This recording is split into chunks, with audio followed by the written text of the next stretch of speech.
I'm very happy that you're giving me this attention and this information attention because it needs to get out to the world. I will start, since we have to be brief. I have already given all pertinent information and supporting documentation to the Senate Intelligence Committee and ARROW. They informed me that all of my information will be recorded for public record and shared with Congress. It is that important. In 2010, I was selected to go down to the South Pole Station in Antarctica for an entire year by Raytheon Polar Services as an employee of a third-party contractor for the National Science Foundation. I function in a dual-role capacity as a tradesman and a firefighter. My responsibilities required me to be more informed than most of my crew and offered me complete access to the facilities. What I learned from this unique experience needs to be shared with the entire world. The technology at the South Pole Station certainly can do what it is presented as its primary purposes, and unfortunately, much more. The Ice Cube Neutrino Detector is presented as a passive listening device for the purposes of the science as presented. But I'm going to skip right through the chase, folks.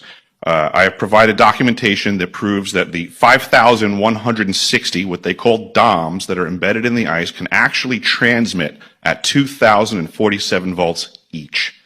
That gives us a long list of things to consider. It is effectively a multifaceted directed energy weapons platform that I will list rapidly a few things that it can do. Vehicle detection. We're learning that these off-world craft, on-world craft, ours or other nations, are also emitting neutrinos.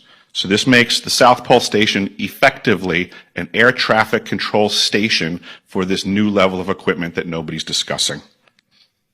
In addition to the ability to detect neutrinos and the exotic vehicles, I have provided documentation that shows that this is also a system for faster than light communications. In the past, Gary McKinnon has hacked NASA, found the off-world fleet, the list of captains, and it's apparent that if we have faster-than-light vehicles moving throughout this system, we're going to need faster-than-light communications. This is that facility. Unfortunately, I have other bad news. The season that I was there, 2010 to 2011, we converted from construction to operations and maintenance in both the elevated station and the detector array. Unfortunately, when they first fired it up, that was when we had the earthquakes in Christchurch, New Zealand. There was 2 incidental shots before they were able to target it correctly. This is an earthquake generating device as well. This is the weapons of war that we have to deal with now and what Raytheon's hiding. There's an ELF system at the South Pole Station that when I arrived, I was told it was off, dismantled, and completely defunct. In my work, I will rapidly just tell you, I had to figure out the circuitry for certain other repairs, and I found that this system is in fact completely energized, up and running, and being utilized with the other systems for nefarious purposes as well. The Atmospheric Research Observatory is in what we call the clean air sector.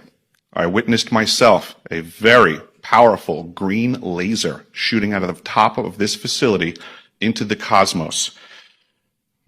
This, I believe, is a secondary form of long-range communications and or a defense system. I am not saying that we need to be scared of anything that's out there, but please understand the military-industrial complex is happy to invest all of your money in alleviating their fears.